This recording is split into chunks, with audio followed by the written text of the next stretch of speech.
Hello everyone, a very good evening. My name is Brijesh and I welcome all of you to Cube here. We have a very interesting session today going on, and that is we are going to discuss antonyms. Now you must know the meaning of the word antonyms. So what does the word antonym mean? Antonym means opposite of something. So in English, vocabulary is tested in many ways. And if you look at CUET paper of 2022, you'll find that plenty of questions came from direct vocabulary. By direct vocabulary, we mean questions from antonyms, synonym, fill in the blanks, analogy, etc. Word usage, idioms and phrases. So all these kind of questions we saw in CUET 2022 paper, right? So today we are going to discuss some questions on antonyms. It's going to be a very interesting session because understanding words, remembering their usage and applying it in daily conversation can be a really very interesting task, right? So don't take CUET vocabulary development just as an exercise from exam point of view. This can leave a lifelong impression and can go a long way in improving your communication skills, right? So let's start with the session, and here we have the first question. So let me just bring this here.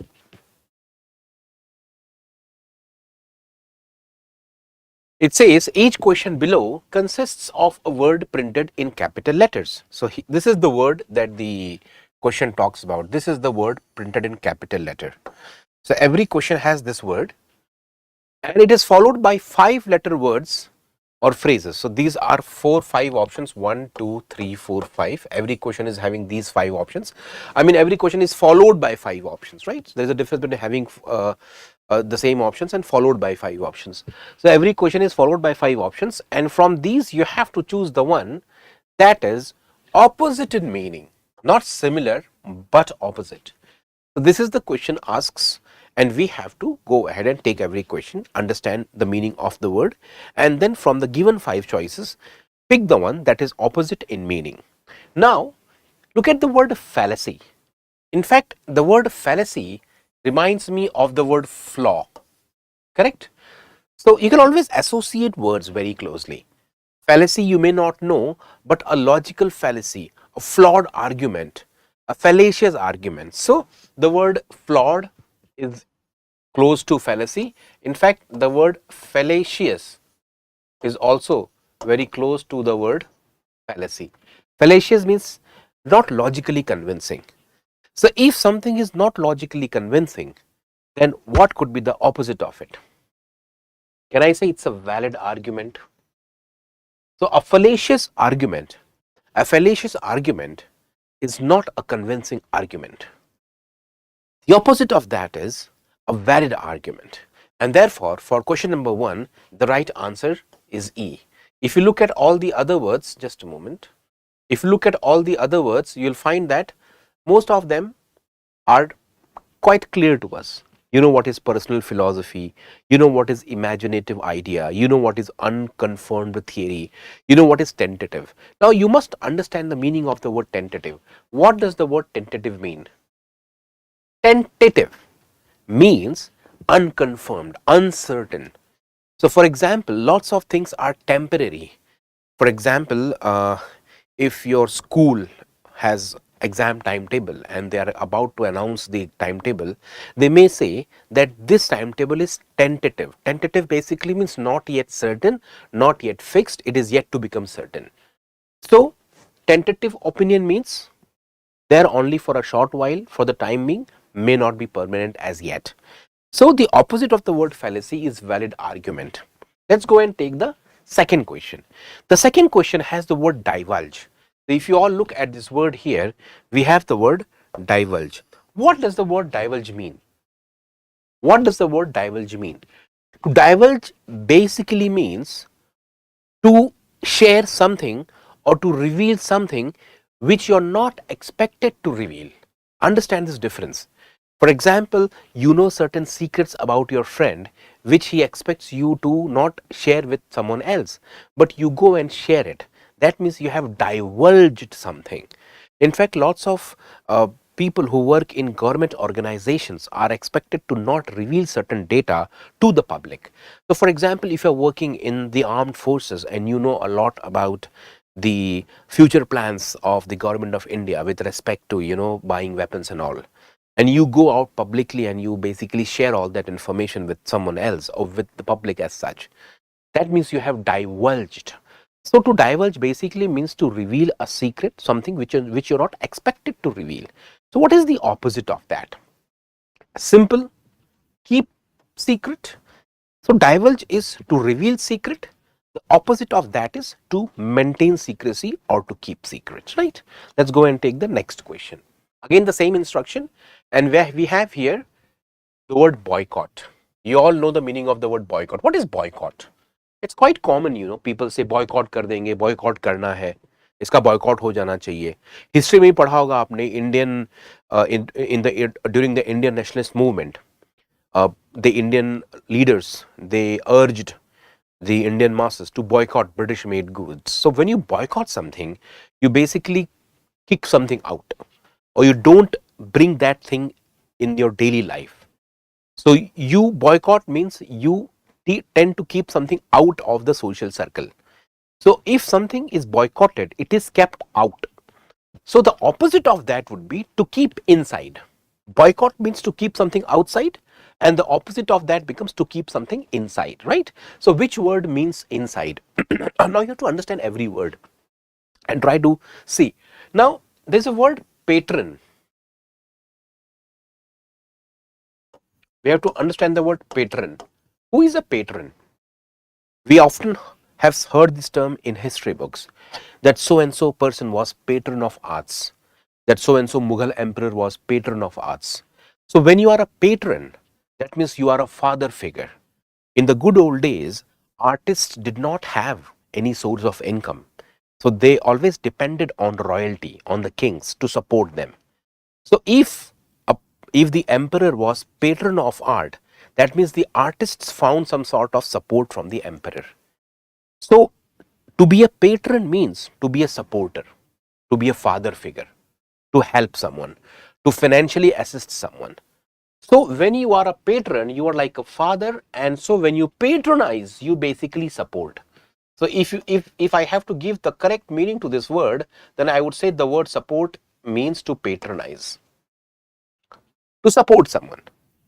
So patronize. Customers are the patrons of the company, because the company survives because the customers buy their products. So you shouldn't use the word customer. They are your patron, they are your supporters. Because of the customers, you are able to make money. So we know that the opposite of the word boycott is patronize. To boycott means to keep someone out, and to patronize means to include someone so as to support that person, right? So this becomes the answer. But you also must know the meaning of other words. Why the other words, and why they are not the right choice. Look at the first option. The first option says the word extort. Now extort is very similar to extortion. Extortion is a noun and extort is a verb. So extortion, racket, extortion basically means to forcefully get money out of people through blackmail, also through some other means. So extortion is a noun form and extort is a verb form. It has no connection with the word boycott. And then if you look at the word stipulate, to stipulate means to allot. So you might be planning something, and that's why you will stipulate certain amount of money for that thing. To stipulate means to allot. Again, there is no connection between stipulate and boycott. There's a word underwrite. Now this is not a very commonly used word. To underwriting happens in insurance companies. So the people who are writing the policy, or the people who are approving the policy, they are basically the ones who underwrite, the one who take the risk of a liability. So in insurance companies, when you go to buy insurance, then you give your details, your age, your health factor, your height, your past disease, etc. And from that they create a profile, and from that they get to know whether you are worth taking this liability or not. So underwriting basically means to write down something as if you are taking a liability. So it's a very technical word. It is used in insurance companies and banks, and not in general conversation. So this is the answer. And if you look at underbid, to bid basically means to quote some amount of money. To underbid means to quote the amount of money very lower than what you would have actually quoted. So you and some companies underbid to get contracts from the governments. All these kind of words. But you know that the word boycott means to keep someone out. So the opposite of that is to patronize. So keep it simple. Even if you don't know the meaning of the other words, you're not going to lose marks. Why? Because the meaning is very clear. And if patronize is known to you, then you will mark the right answer. Let's go and take the next question. It's a very, very simple question. The word is adulteration. Now, what does the word adulteration mean? Adulterated basically means mixed with impurities. So these days you will find that the government carries out lots of inspection because they know that adulterated stuff is making into the consumer's home. Adulterated milk, adulterated ghee, adulterated something, right? So can I say when you have impurities in something, that is adulterated, and therefore the exact opposite of that is purification, right? The exact opposite of that is purification, and this is the right answer. All these other words go out, and in fact the word rejuvenation is worth noting here. To rejuvenate. So if you look at the word rejuvenate, I will write the spelling here. It is re and juvenate. So if you look at this word here, it has the word juven, and juven means, if you look at the word juvenile, this is how the word is. Juvenile and the word juven are closely connected. Juvenile is someone who is pretty young. That's why when people or when children below the age of 18, or you can say when people below the age of 18 commit crime, we call them juvenile, because they are not yet mature, they are yet a minor. And when they commit crime, we call that as juvenile crime or juvenile delinquency. That's a term that is used in law. So anyone who is juvenile is pretty young. So when you are rejuvenated, you are made to feel young.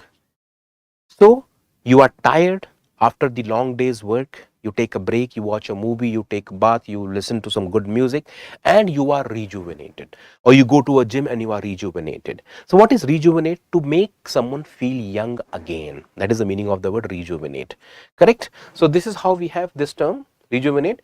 And consternation is basically surprise. To my consternation means surprise with some sort of annoyance. Let's take the next question. Question number 5 says deposition.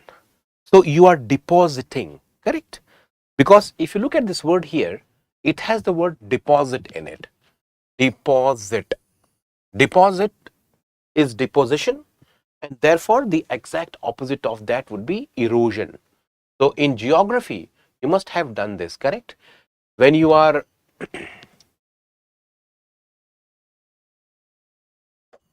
okay, so in deposition, you are depositing something, and when the exact opposite of that happens, that is known as erosion. That is the answer for the 5th question. All the others are going out. What is the process of condensing? The process of condensing is to solidify. So when water is purely in liquid state, it is fluid, but because of cold, gradually as the temperature decreases and goes below 2 or 3 degree or even below 0, it starts condensing, it starts solidifying. So condense means to solidify, and congeal means basically remaining in a semi-solid state. So all these are the words. Look at the next question. The next question says enervate. We must know the meaning of the word enervate. What is the meaning of the word enervate? Enervate means to get tired. Correct? So for example, after a long day's work, you are enervated. You are completely exhausted. So if you are completely exhausted or tired, what would be the opposite of it? To enervate or to get enervated means to become tired. The exact opposite of it could be recuperate. Now you must know the meaning of the word recuperate. What is recuperate? Recuperate basically means to recover, particularly from long illness. You know, suppose if people suffer from, like for example, COVID-19, when people were infected by the COVID virus, it was something not known to their body, and the body took time to recover. People took almost 2-3 weeks, even 4 weeks or a month to completely recover from the impact of the disease, right? So when you are recuperating, you are recovering from an illness, and you take a long amount of time to recover. That is known as recuperate. So enervate means to get tired, and recuperate means to recover from something. So gaining your health back is recuperating, and losing your health or becoming tired is enervated. In fact, all the other words go out, because to renovate is to make something new, but renovate is not the exact opposite of enervate. It's not about renovation, is basically improving or making something new. Gather, strengthen, you all know all the meaning of these words. Resurrect means to bring back something to life. So if you look at the word resurrection, in fact, people say that when uh, Christ died, and after 3 days he was brought back from the dead. So he was resurrected. To resurrect something means to bring back something to life. That is how the word resurrect is. Resurrection is a noun and resurrect is a verb form. Let's take the next question. The word loquacious. Loquacious means talkative. The one who talks a lot is loquacious. In fact, the word loqua means words. So you have soliloquy. Now, why soliloquy? The person is talking to his own self. So solo means alone and loqui means speaking. So you are speaking to your own self all alone. That is known as soliloquy. So similarly, you have eloquent, someone who is a very, very good speaker. Grandiloquent, someone who talks big. So the word loquacious is talkative, and the exact opposite of that word is taciturn. Taciturn basically means not inclined to talk. Taciturn, my taciturn neighbor only wishes me on Diwali and Christmas. Otherwise, he never mingles with anyone. So taciturn means someone who keeps quiet as by nature. Witty is different. Tranquil means silent. Tranquility is absence of noise, and that has nothing to do with loquacity. Loquacity has to do with talking, and tranquility has to do with absence of noise. So loquacious opposite is taciturn and not tranquil. The word morose now. Now you can see the word morose. Morose basically means depressed and sad. For example, if you wrote your exam and in CUET you were expecting full marks, but you ended up getting 3 questions wrong, and because of that you would not be in the top merit list or in the top colleges of Delhi University, then you would be quite morose about it. So morose basically means sad and depressed. And then when you go to the word repine, now to pine for something is to long for something. So for example, once you start staying away from home, you feel for a while that you're missing your parents, you're missing your home, you're missing your siblings. So you pine for something. And when you repine for something, you feel utterly something missing and you feel sad about it. So the word opposite to repine is to express joy. When you pine for something, you basically miss something, and when you express joy, you it is the exact opposite of pining or repining, right? So it's a very simple question. Veneration. Now, veneration is very similar to respect. You respect lots of people. You might respect almost everyone. But do you venerate everyone? Respect is a verb. Venerate is also a verb. Veneration is a noun. Correct? That is how the word differs. So veneration is a noun and venerate becomes a verb form of it. So what is the difference between veneration and respect, or to venerate and to respect? The difference is that when you venerate someone, it is because they are old and they are learned. You might respect almost everyone, but you venerate those who are old and knowledgeable. So suppose in your family there is someone who is old and very knowledgeable, then he would be venerated. So you must have heard in stories that people went to the venerated old man with their disputes because he was known to resolve disputes.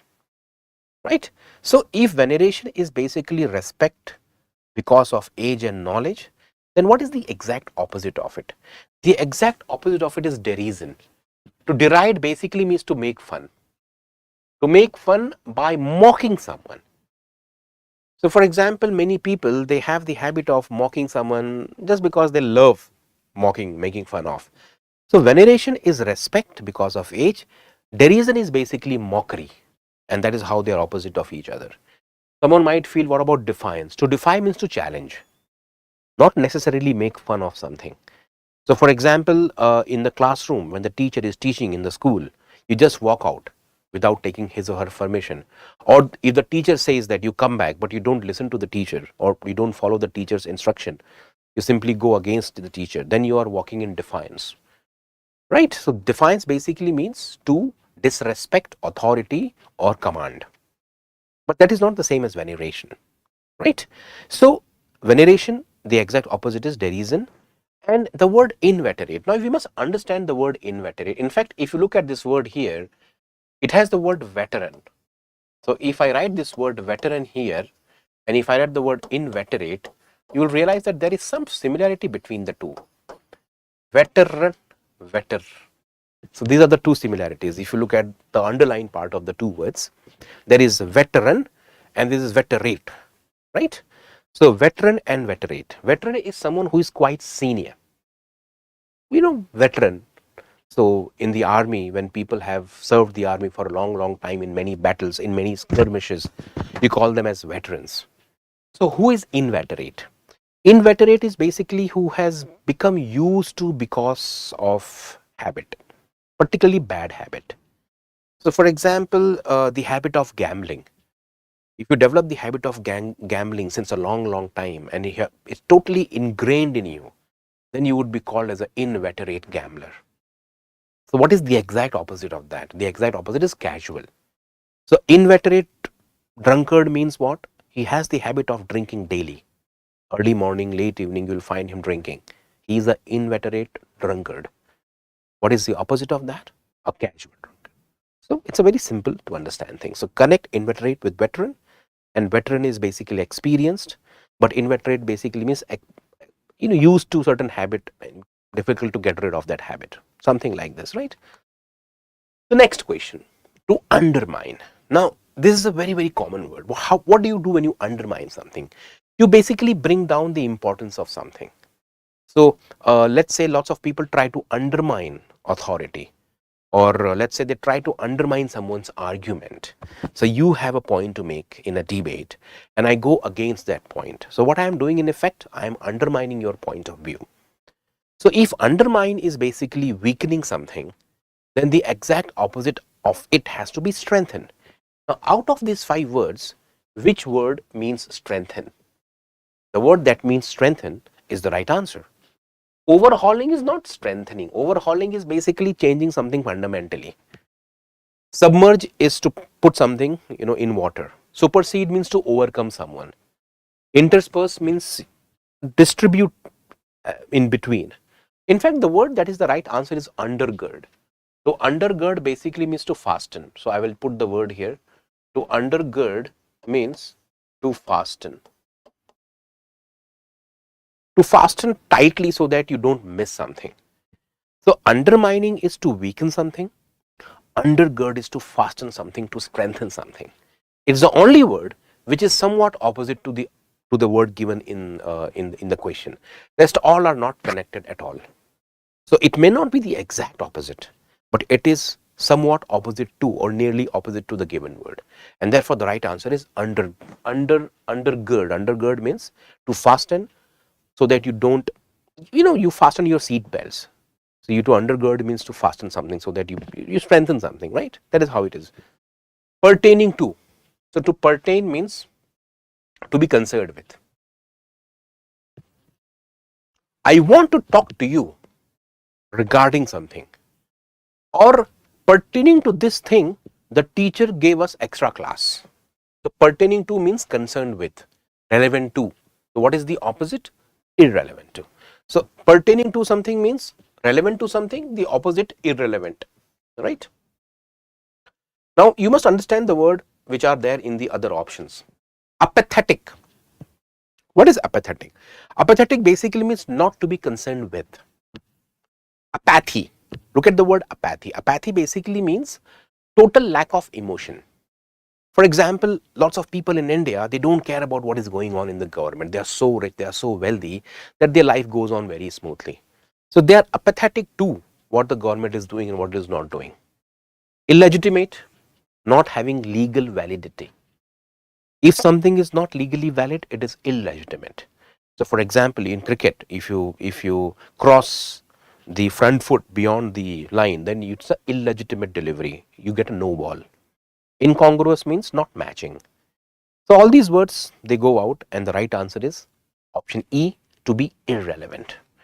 Next question. What do you mean by the frequency of something? The frequency of something means the happening of something quite frequently. So what would be the opposite of that? The rarity of something.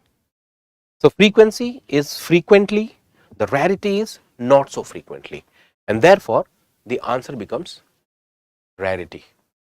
Amalgamate, amalgamation.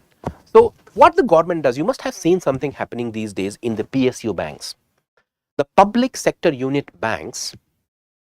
If you look at Andhra Bank, Union Bank of India, maybe some other bank also. So the government is bringing all these banks together under one umbrella. So small bank A, small bank B, they both are independent of each other. The government says, let's bring them together. What is that called as? Amalgamation. Amalgamation basically means bringing together of operations of more than one company. So bringing something together is amalgamation, to merge them, right? So to amalgamate means to merge, and the opposite of that would be to separate. Amalgamate means to merge, the opposite of that is to separate. Very simple. Okay, so to be blithe means to be happy. I will just put this here. Blithe means to be happy, right? And arrhythmic. In fact, the word itself tells you the meaning. Having rhythm means having some sort of rhythm. Arrhythmic means having no rhythm. So look at your heartbeats. When you go to the hospital for getting your ECG done, the doctor tells you that the rhythm of the heartbeat is not proper. It is arrhythmic. In fact, there's a word given to it, arrhythmia, something is the word. So arrhythmic means having no rhythm. So if the opposite of that has to be found, can I say it is exhibiting regularity? Many people mark the answer timely. They say that the opposite of arrhythmic is timely. But timely does not have rhythm. Timely means at the right time. Exhibiting regularity means what? There is a regularity. So the heartbeat is, that is not regular. But if it is rhythmic, that is regular. So arrhythmic is not having any regularity. The opposite becomes exhibiting or showing regularity. And blithe means to be happy. So what is the opposite of that? Now conceited is basically arrogant. My writing is not very good, so please note it down the right way. What is conceited? Arrogant. What is dim? Not bright. What is sturdy? Very strong. What is laconic? Taking very few words. So many people, they give laconic replies. So for example, when you are writing a mail to your boss or any formal mail, you don't talk about all the nonsense and the background. You simply write it down in a very sharp and pinpointed manner. That is known as a laconic. Grave means serious. So something bad has happened. So how do you announce that? In a very grave tone. So if you get first rank in CUET or in CBSE board exam, you would not announce that in a very grave tone. But if there is a bad news, you announce it in a grave tones. That's why we have the word graveyard, because people die there. I mean, people are buried there. So graveyard, grave, that is how you have to connect the word. So two more words after this, and that's the end of it. What is polemical? Now, polemical is argumentative. Please understand this. It's a very formal word. We don't come across this word quite frequently. But when something is polemical, it is argumentative. Polemical writings of Dr. Babasaheb Ambedkar. So when I say polemical writings of Dr. Babasaheb Ambedkar, I mean to say that the writings of Dr. Babasaheb Ambedkar is having arguments in it. Plenty of argument. So polemical means tending to argue. So what could be the opposite of it? When I argue, I go against you. What is the opposite? Conciliatory. What is conciliation? Now, if you look at the word here, I will go to the root of the word. Reconciliation, correct? Reconciliation. What is reconciliation?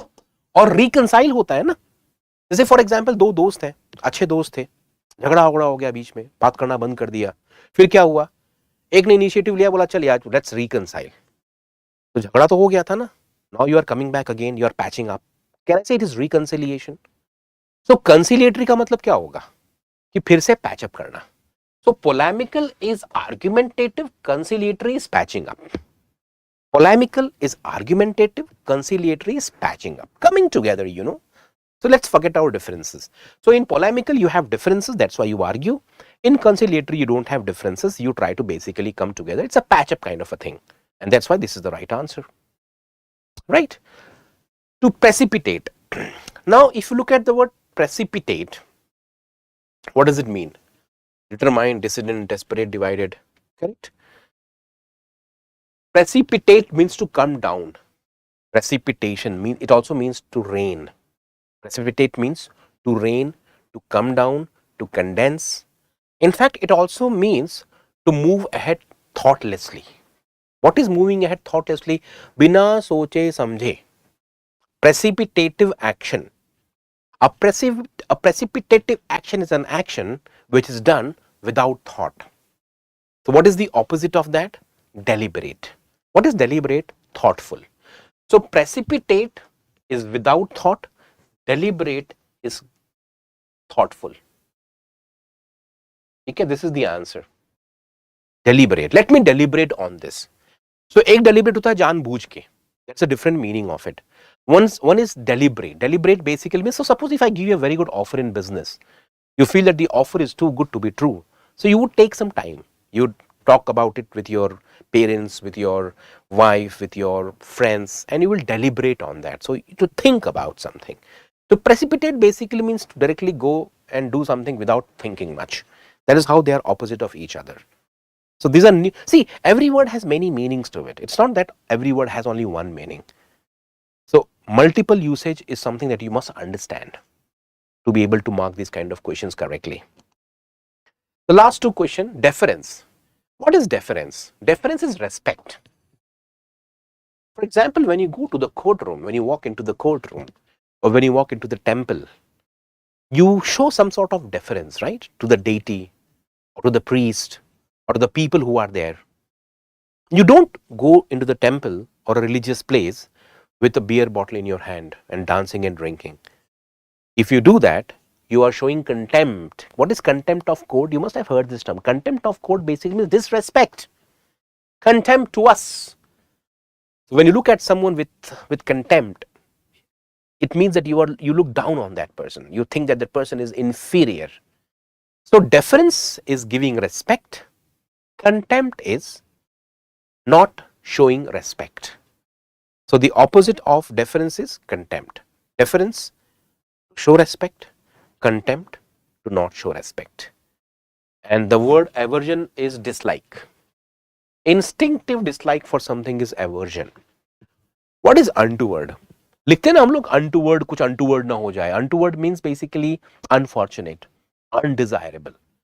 So if something is untoward, then the opposite of that is favorable. Untoward कुछ चीज हो जाती है, ऐसा नहीं होना चाहिए, उसका opposite क्या होगा? Favorable and anticipated. Untoward, unexpected, opposite of that, anticipated. That is how the words differ. So you can revise the video. So the video will get uploaded here and you can revise the words here. So these words are very important. It will be of great help to you even beyond CUET. I hope you liked the session. The last slide says thank you and best wishes. Thanks for being so attentive, and do share and subscribe to our channel. Thanks a lot.